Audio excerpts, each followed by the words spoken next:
Kira-kira pernah kepikiran nggak sih dari semua informasi tentang Allah di dalam Al-Quran dan Sunnah, apa sebetulnya intisari utamanya?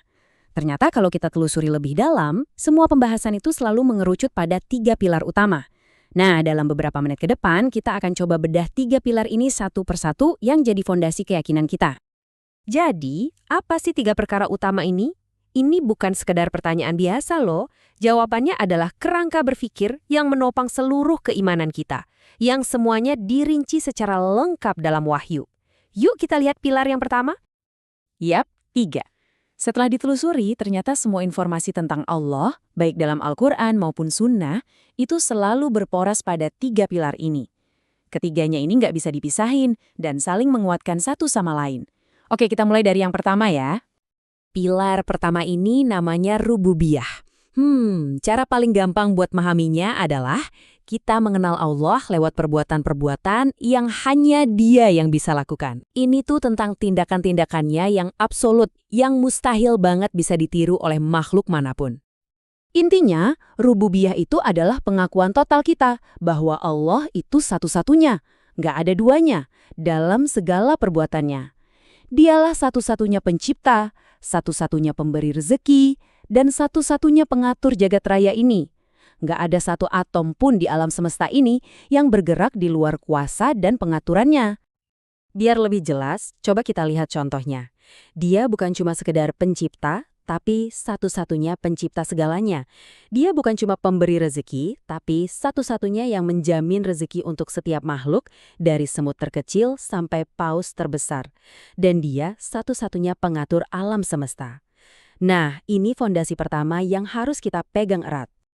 Oke, setelah kita mengakui perbuatannya yang begitu luar biasa, wajar dong kalau kita bertanya, terus siapa sih zat yang melakukan semua ini? Nah, disinilah pilar kedua masuk. Asma wa sifat, yaitu mengenal Allah melalui nama-nama dan sifat-sifat yang Dia sendiri perkenalkan tentang dirinya.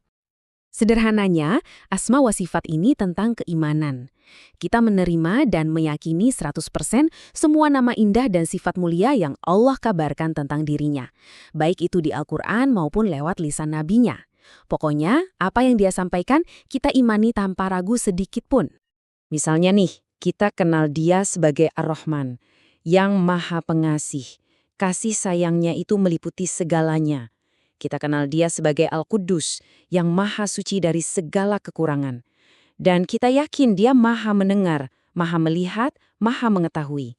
Setiap nama dan sifat ini seolah membuka jendela baru bagi kita untuk memahami betapa agungnya Dia. Tapi ada satu aturan main yang penting banget di sini. Kita wajib mengimani nama dan sifatnya persis seperti yang dikabarkan, tanpa menolaknya, dan yang paling penting, tanpa pernah sekalipun menyerupakannya dengan makhluk. Sifatnya maha mendengar, betul, tapi pendengarannya nggak seperti pendengaran kita. Keagungannya itu mutlak unik. Sekarang kita sampai di pilar ketiga, dan ini adalah puncaknya, uluhiyah. Kalau tadi rububiyah itu tentang apa yang Allah lakukan, dan asma wa sifat itu tentang siapa Dia, maka uluhiyah ini adalah konsekuensi logisnya bagi kita, yaitu hak mutlak Allah untuk diibadahi. Gampangnya begini, uluhiyah adalah memurnikan tujuan ibadah kita. Maksudnya, setiap doa, setiap sujud, setiap pengorbanan yang kita niatkan sebagai ibadah, itu harus 100% ditujukan hanya untuk Allah. Titik. Tanpa perantara, tanpa sekutu, tanpa ada tapi. Nah, ini poin kuncinya. Ibadah seperti doa, sujud, atau kurban itu hak eksklusif Allah. Kita nggak boleh menunjukkannya kepada siapapun selainnya. Bukan kepada malaikat, bukan kepada para nabi, bahkan wali atau orang soleh sekalipun. Apalagi cuma kepada batu atau pohon. Ini adalah garis pemisah yang paling tegas dan jelas. Jadi, realisasi dari uluhiyah ini ada 3 langkah praktisnya. Pertama, kita beriman kepada Allah dan pada saat yang sama, kita ingkar kepada taghut, yaitu segala sesuatu yang disembah selain Allah. Kedua, kita murnikan ibadah kita hanya untuknya. Dan ketiga, sebagai bukti dari keduanya, kita tunduk patuh pada semua aturan dan hukumnya. Sebuah pertanyaan penting pun muncul. Kalau ketiga pilar ini adalah fondasi, kenapa pilar ketiga, yaitu uluhiyah, dianggap sebagai inti dari segala inti? Kenapa ini jadi titik sentral dari semua risalah kenabian? Jawabannya sederhana, tapi dalam banget maknanya.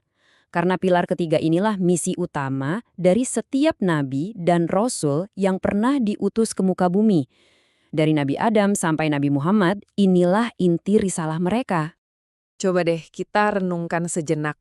Pertempuran terbesar antara para nabi dengan kaumnya itu jarang sekali soal pilar pertama. Banyak loh kaum musyrik zaman dulu yang mengakui adanya Tuhan Pencipta.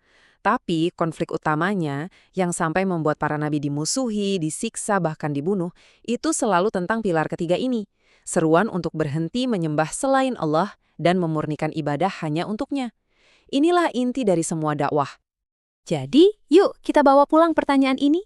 Dengan memahami kerangka ini, mengenal apa yang dia lakukan, siapa dia, dan apa haknya atas kita, bagaimana ini bisa mengubah cara kita berdoa, cara kita bekerja, dan cara kita memandang setiap kejadian dalam hidup kita?